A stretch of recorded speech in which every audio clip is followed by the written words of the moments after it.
Hello, Narnach here. Welcome back to Grim Dawn. We have arrived at the Foggy Bank. And we only have a small handful of quests remaining left to do. There's Mr. Negan the Withered that still needs to be murderized, which of course is gonna be over here, just southeast of the waypoint. So after we wrap that up, I think we are ready to push forward. The harbor area will of course contain the final bit of fabric that we need in order to make the seamstress happy. And that's going to be yet another side quest completed. And after that we can just march full on ahead towards Burrwitch village, secure the portal there.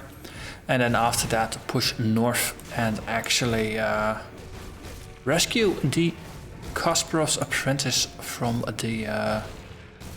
it's not quite a dungeon, it's more of a cellar where they've been hiding.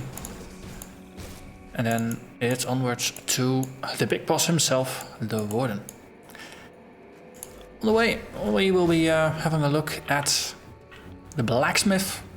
We need to rescue them or persuade them to join our side. That's maybe a better way to put it. Hello there, sneakies. Oh, wait, which reminds me, there's the snakes that we, the snake amulets that we need to hand in. Yeah, that's gonna be over there. Might as well do that first. So many side quests. So little I consistently remember at the time when it is actually the most convenient to remember it.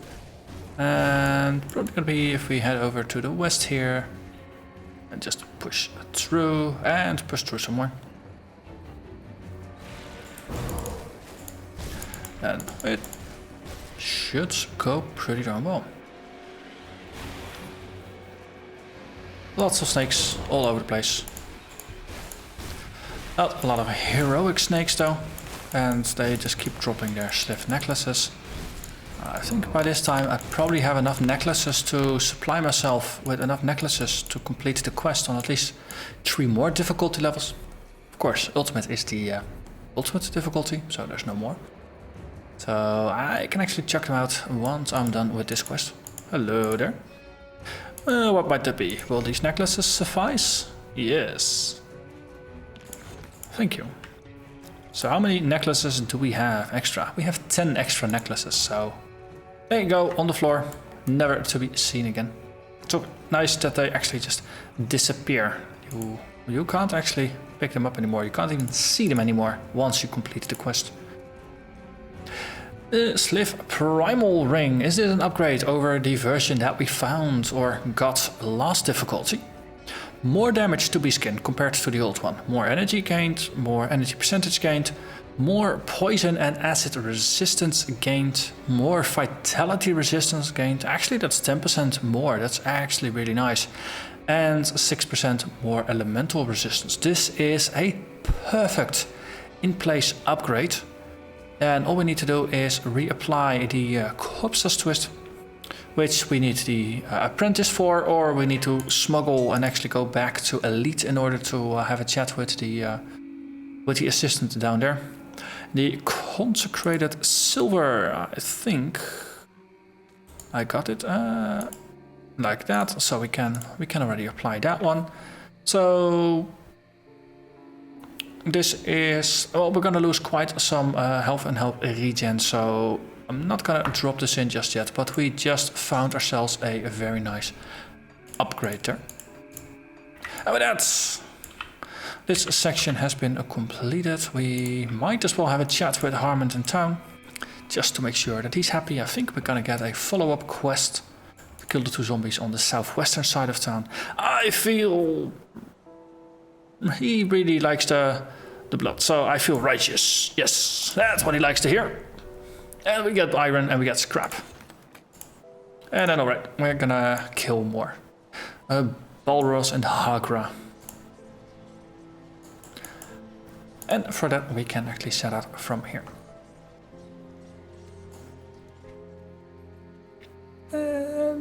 Let's take the left side path here because we've already been to the right. No, it doesn't really matter all that much. It's the little details, right? They matter.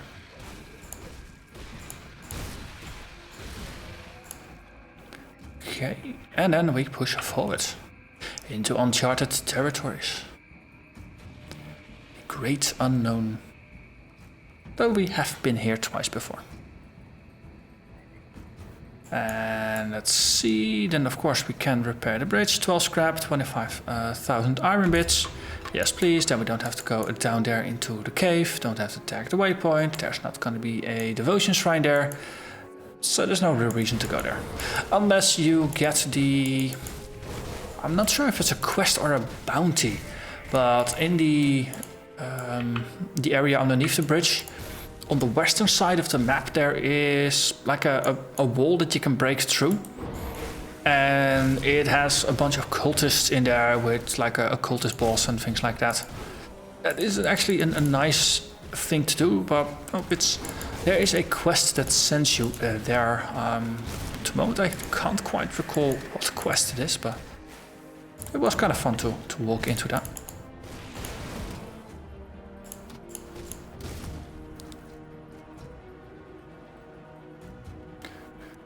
Well, we are here. There is a waypoint, so that's gonna be good. Then have a chat with hello, traveler. Duncan. Someone disappeared. Oh no, the blacksmith. We could use one. I'll find him. I think I've been stalked by Grobbles. Let's punish them for that. So there is, of course, the tower of the cultists. Always a fun encounter. And I probably should go in there just to see if I can do it, shouldn't I? I think we did it on Elite and it went rather well. We are in a better shape when it comes to resistances than we were back then. So theoretically we should have an even easier time, and of course because it is a pretty insane challenge dungeon, the loot should be off the charts. On the other hand, it is ultimate. On the previous difficulties we faced foes that are 7 or 8 levels above us, and I'm not entirely sure how the health and damage scaling goes in Grim Dawn on the higher difficulties, or most specifically on ultimate. And if there is going to be a terrifying increase in damage output from, say, a level 78 boss as compared to like a 75 heroic here. I mean, that's something that from Path of Exile, what I've got in mind is that the level over level damage increase from bosses is about 20% in maps, which is rather stark. Now if then you face something 5 or 6 levels above yourself, that's 20% over 20% over 20% over 20% over 20%. So in reality you might be facing a boss that's not just twice as strong, but closer to 3 or 3.5 times as strong as normal content of the same level. Stranger. I'm here for your hammer. Duncan wants it to help families. Okay, so Duncan is a magical property crafter. I think Angrim is more of a solid down-to-earth dude. We are a solid down-to-earth soldier. So we'll...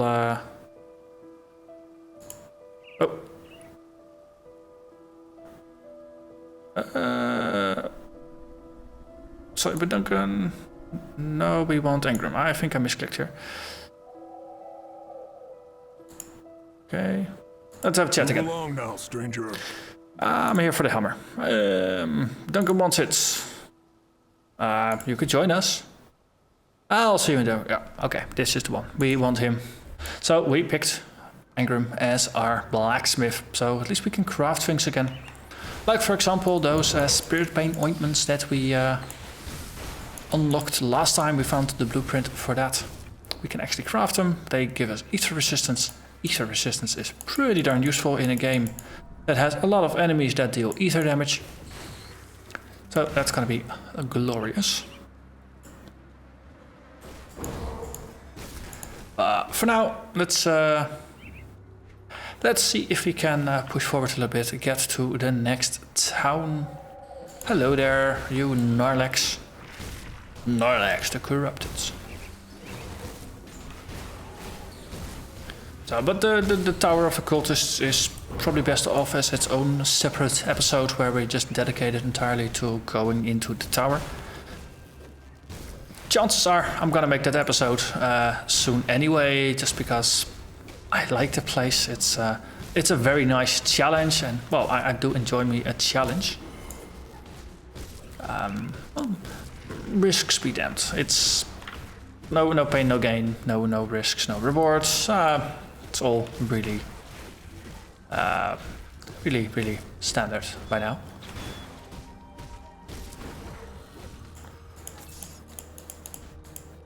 Okay, oh, but at least we can just stand in a ring of ether and not die horribly, so there's that.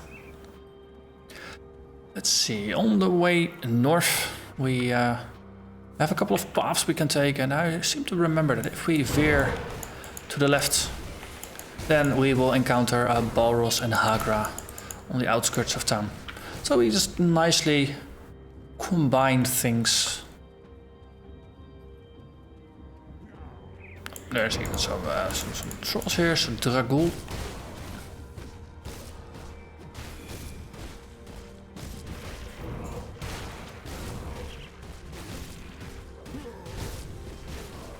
They are a sturdy lot, these Dragul tyrants. But sooner or later, they fall anyway. Right, so I think this might be the road we're looking for. Yeah, the Mouldering Fields, exactly. And yes, over there. I see them on the map. Aha, one Hagra and one Balros.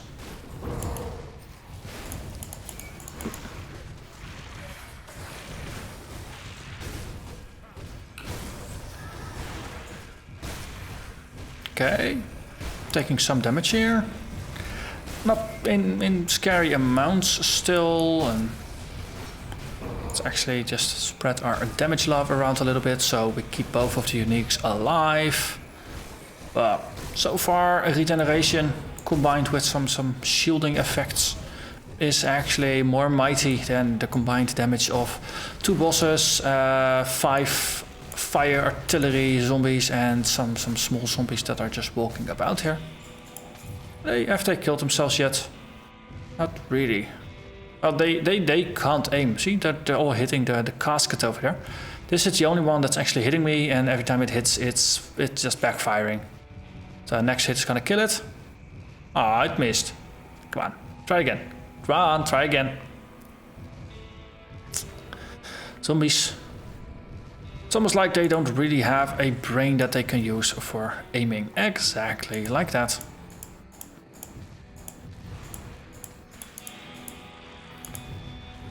Okay, let's just charge in and murderize them.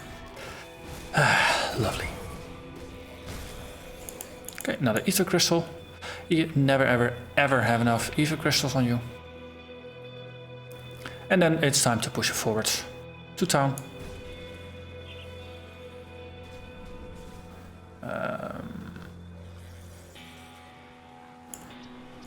Okay, let's just do a little bit of calling here. Just get ourselves surrounded, murderize everything. Well, so far it's not as there's no clear leap in difficulty. Well, it might be that in the past there was, but of course in patch 108, 109, something along those lines. I think it was 108, the one with the monsters number of patch notes. Oh, the devs made a couple of changes, a couple of tweaks, so that the difficulty of monsters is now more strongly dependent on you, or rather as your character's level, rather than on difficulty level. So they reduced the impact of difficulty level on monster strength by quite a bit, and instead it just scales more linearly. So from that perspective as well, if you go into a challenge dungeon, it would make sense that the challenge dungeon is now more challenging because the challenge scales more with level rather than with difficulty. Okay, let's see. You are Undying, you are Glacierborn, and you are Bane. I really don't like the freezing dudes, so let's focus on you. Shield wall has been maximized. Empowered Tempest of the Void. That sounds like an Arcanist shaman thing. Like a druid item. Troll God Eviscerator. That sounds slightly more up our sleeve. Up our alley. And we even have one more heroic spoils that has the Flamekeeper's Repeater. Let's have a look, but I think it looks like a bow. Or not a bow, it's a gun actually. Ooh, it's one of those Tommy guns with a... Yeah, it looks like there's a circular weapon cartridge in there. It's like a Tommy gun. That's quite a damage improvement, of course. It's a two-hander. +1 to all skills in a Demolitionist. Bunch of burning and fire damage. Physical to fire conversion. Attack speed, cast speed. If you're playing a Demolitionist, this is a pretty darn cool weapon. Level 72. Part of the Keeper of the Flame set. 4-parter. Jacket, pauldrons, girdle and a repeater. So that's body armor, shoulders, belt and the gun. Bonus to fire damage, to lightning damage, attack speed, cast speed, and as cherry on top with the 4-piece you get +1 to all skills in Demolitionist. Now if the expansion would have been like postponed for half a year and I was gonna play like a Demolitionist character next, this would have been a perfect find, because what else would you want as a Demolitionist, right? Good timing, game. Good timing. So, next up, Troll God Eviscerator. +3 to Cadence, +3 to summon Briar Thorn. This is a Warden item. The Soldier Shaman. For a two-hander is quite a damage increase, almost 3000 extra DPS. But it's not quite for us. Empowered Tempest of the Void. Wind Devil, that's Shaman. Doombolt, that's Occultist. This is actually a Conjurer item. Though it's more of a caster Conjurer than a conjuring Conjurer. But yeah, pretty decent finds if I would say so myself. Now that we have reached this, we can actually head into the abandoned waterfront, pick ourselves up another bit of cloth. And then after we have that, we can go to town and we can simply hand in a bunch of quests rather than going up and down for each individual quest.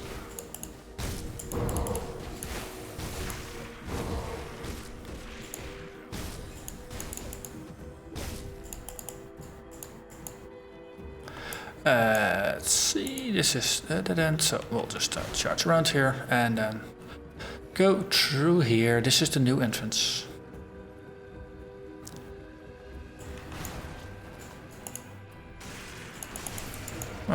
Or not. I was know that, no, just keep heading left and at some point you will eventually get there. But how? It's more of a detail to be determined slightly later. Could also be that some of these obstacles here are dynamic and that they change depending on when you restart the game. Some obstacles are randomized from what I understand. Similarly to what the vendors are selling, that's also randomized from time to time. Sapphire of Elemental Balance. I have no idea what it is. But once we kill these mobs, we're gonna have a look. What is a Sapphire of Elemental Balance? It is a ring, part of a two-part set, the Elemental Balance set. Ruby and the Sapphire of Elemental Balance. It adds fire and cold damage and it unleashes elemental force of fire and ice. +2 to fire strike, +2 to absolute 0. I seem to remember that we either found the other part or we found the other part of the blueprint. So we might actually have a full set for that, but well, fire strike is demolitionist, absolute 0 if I remember correctly. That's a arcanist thing. So that's not quite our cup of tea.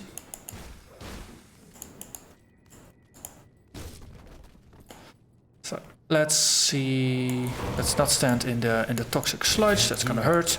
Now we have Grindelplif the Hoarder, Grundleplif the Hoarder. That's almost the same, and a random Maledictus. That doesn't sound like the name you would give to like a cute pet dog. It's a slightly more vicious guard dog. But doesn't really matter.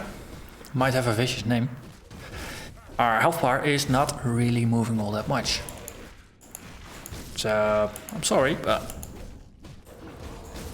they do have the bite of more like a cute little puppy rather than a vicious guard dog. Okay, and with that, more loot for the loot gods. We haven't even opened the potential treasure chest, that's it. Let's have a look. Not at the top. Ah, there. Storm Trap and a couple of greens. Okay, let's have a look. Storm Trap. It's a one-handed scepter. That's a caster thing. Stunjacks and Maelstrom. You get a Wind Devil, 20% chance on hit. Scales with player bonuses. Has a 3 summon limit. This is a shaman skill that gets cast on hit. Though probably at a relatively low level version. I wonder if it benefits from the support skills for Maelstrom or for the Wind Devils on the skill tree. If you're playing a shaman, that is. Or whether it is always going to be unsupported no matter what. So, a lot of mechanical interactions in Grim Dawn that I'm not sure if they have been researched by the community as in depth as they have been for Path of Exile. And whether that information is as widely available or not. But I touched upon this last episode as well, so not gonna get too far into that. For now, we seem to have cleared the area, so let's move forward and get ourselves a fabric. And then go back to town and clear up. There we are. That's part 3 out of 3. Quest completed. And inside of town there are no more desecrated shrines. That's only on the lower difficulties. So the underground transit is going to be the next devotion shrine, where we will be sacrificing a calamity and an ether shard. I think calamity is low level, so I might actually be able to craft it without too much effort. We'll actually have a look at that. I mean, getting our devotion points early might be useful. On the other hand, sometimes a little bit of patience is not bad either. And for this build, I only planned on 47 devotion points, not the full 50. So that's one more point. I think I can wait until the Steps of Torment. We're not too far away. We'll see if the next area is relatively easy, then might as well. Or if the calamity is relatively easy to craft, then it might as well. We'll see. We will see. So a reflective foe. Note to self, don't actually try to blitz him, because then I only kick over the football, and he misses every opportunity he's got to damage me. These zombies still can't aim. It's almost like they shoot, but they don't account for the trajectory of their of the projectile. So the arc, it's just completely being ignored, and instead they just throw with enough of an aim that if it were a straight projectile without a falling arc, it would actually hit me. But due to the falling arc, they actually miss me. It could be something as silly as that, but it's still funny, because I still remember that in like 105 or 106, 104, 105, one of the earlier patches just after the Crucible came out, the patch notes read like, yeah, no, we fixed enemies doing silly things with targeting of projectiles, and well, artillery zombies still they just can't aim. That's the best way to put it. They still can't aim. And we are now level 72.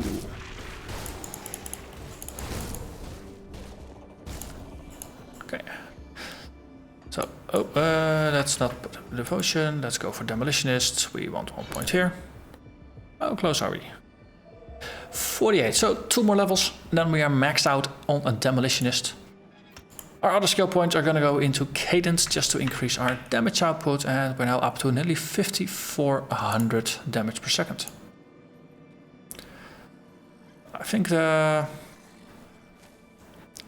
grabbing the waypoint would be useful. On the other hand, if you just go for the assistance, then no, we can actually finish up that ring that we got as a reward earlier, the Primal Sliff ring.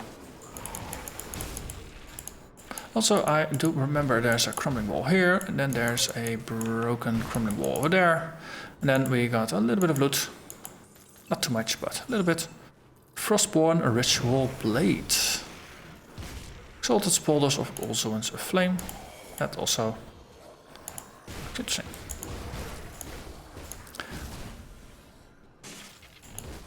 Right. And we'll just shout for attention, and we'll walk away, and we'll just create a nice little train of zombies. Hello there, Dalet.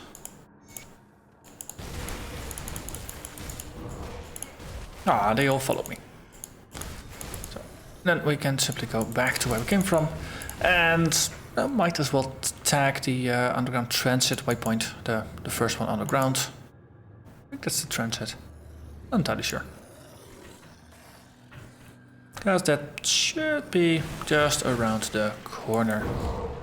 Okay, footballs. Well, yeah, you can taunt them, but they're not really gonna go ham on you.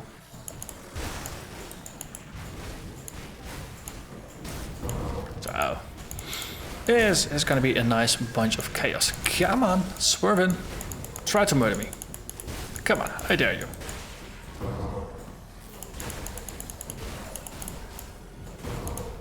All it's gonna do is just get me more loot faster. Because the corpses are piling up, but my health is not moving. Not really by any straight good measurement. And that gets us down here. And that was our destination. So back to town, handing in our quests, solving all of them quests, and going for fun and profit. Yay! Oh, we got some rewards here. And then. This is the one I wanted to use. This is the one where I want to grab the corpse dust from. So we will keep the add-on. We take it out, we apply it to this one, put it back in. And then it's an in-place upgrade, which has 14% over resistance on cold, 16 over resistance on poison, lightning is now at +7, and vitality 78 rather than 68, so that's nearly maxed. And a little bit more damage to be skin and a little bit more energy regen though. I must admit, energy has not been a problem for quite a while now.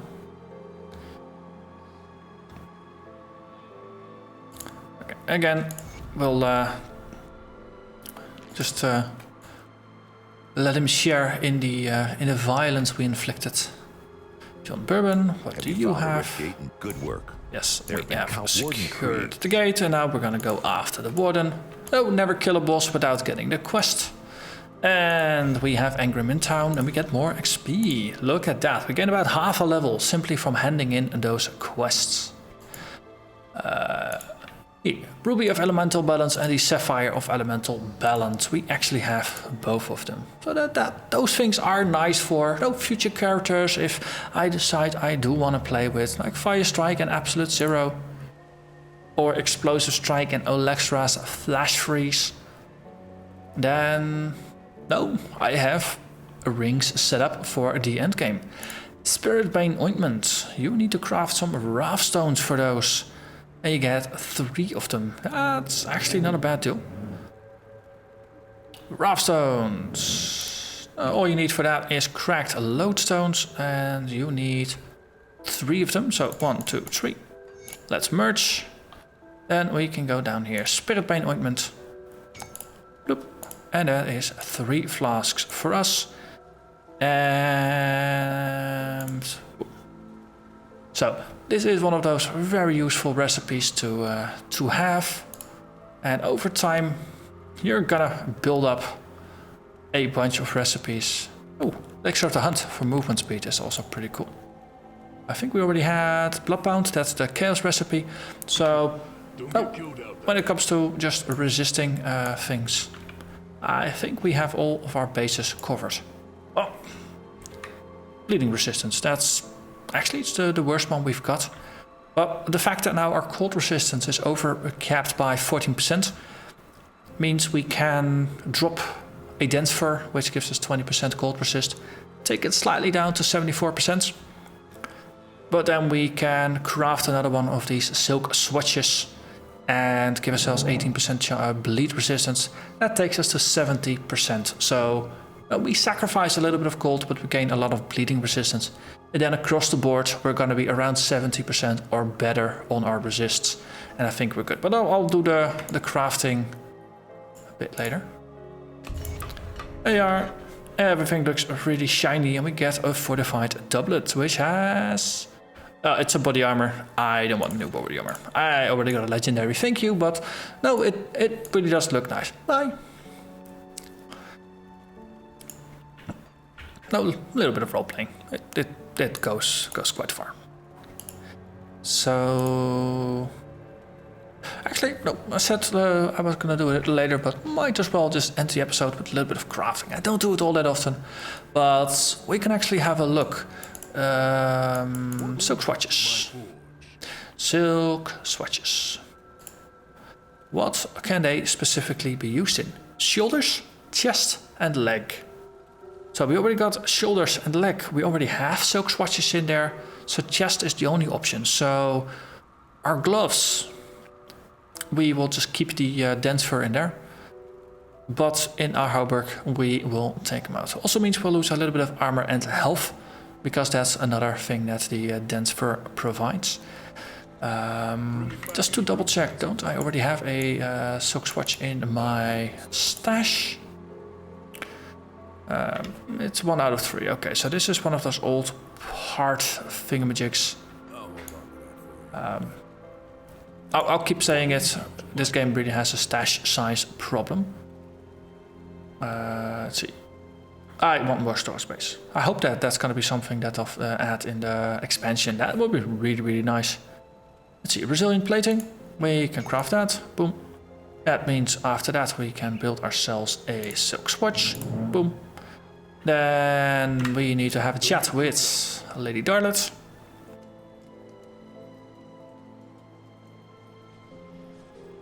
Hello there. Let's take a look, shall we? We give you that one. It's purple. Be careful. Keep item. Destroys whatever is in it. Put it back. Then we apply the silk swatch.